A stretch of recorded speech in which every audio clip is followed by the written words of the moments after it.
Continuing now with the top story, the media war in America off the Shirley Sherrod story. Joining us from Los Angeles, Leslie Marshall, and from Dallas, Dana Perino, both are Fox News analysts. So Dana, let's begin with you. Let's talk about media heroes and villains in the Sherrod story. See any?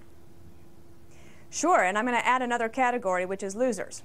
First of all, on the villain part, I agree with what Bernie Goldberg said, that Andrew Breitbart either made an honest or a dishonest mistake. And if we all had the week to do over again, would it look like it ended up? Probably not. Hero, I think it's very interesting that once again it's Howard Kurtz of the Washington Post and CNN who is able to take a step back and tell the media the real story. As part of that, I'm always surprised at how often Fox News is the subject of the news story rather than the news stories being the subject of the news story. Then the third category, I think, is the losers, and that would be the way liberal left, and including the guest that was on the Today Show that you showed up at the top.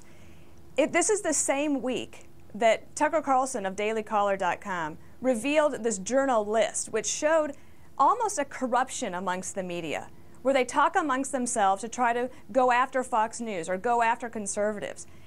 I don't know any conservatives who actually participate in something like that. But I have to say there are some conservative journalists who consult with one another in the morning. But what Dana is referring it to is that there is this journo list where a bunch of left-wing journalists don't just talk among themselves to be about public affairs. They try to get strategy to demean people like Sarah Palin and Senate. One more question for you, Dana. I want to get over to you, Leslie.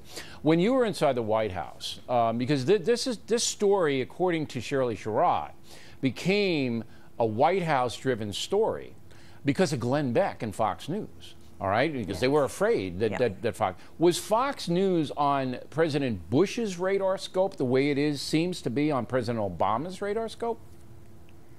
Well, no. I'm really glad you asked that question because I've given this a lot of thought this week, and especially just thinking about how the media has changed over the last several years. What happened this week is that the White House acted to preempt a news story that they thought was going to be negative for them. I don't fault them for that.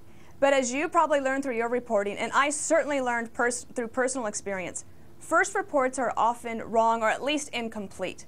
And to act on them has consequences. In this case, this is the consequence. But what happened, Bill, over the last 8 years or 10 years, information travels so fast. The pressure to respond to reporters when you're in the press office is incredible. All right, but you weren't intimidated by Fox News or anything. I know you guys watch Fox News because I was in the White House, so the TV's on it. But well, remember, we had a big fight, if you'll remember, with NBC News early on. Remember, they declared unilaterally, they declared that Iraq was in a civil war when it was not. Okay. And they never retracted it. That's I think Fox News obviously was more fair to President Bush than the others. All right, Leslie, I'm going to give you the rest of the time. Let's do a general question. Heroes and villains in the media. Did you pick up any?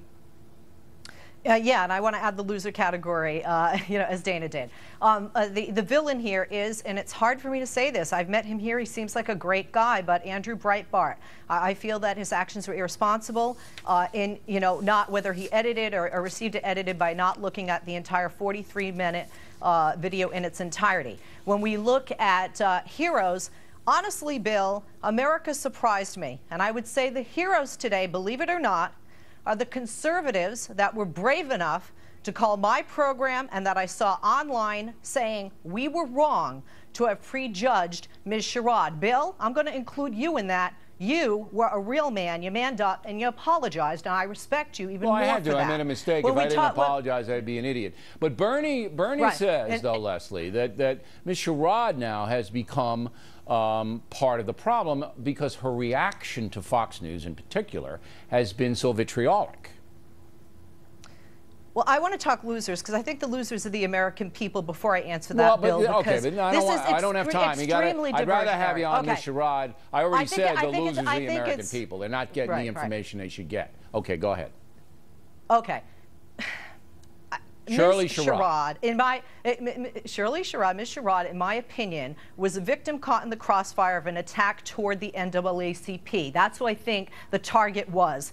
I don't feel that anyone, Bernie or any of us, should attack her anymore. We didn't know who she was a week ago. Let her get on with her life. Okay. She is not a villain in this. All right, and that's fair enough. Thank you, ladies. We appreciate the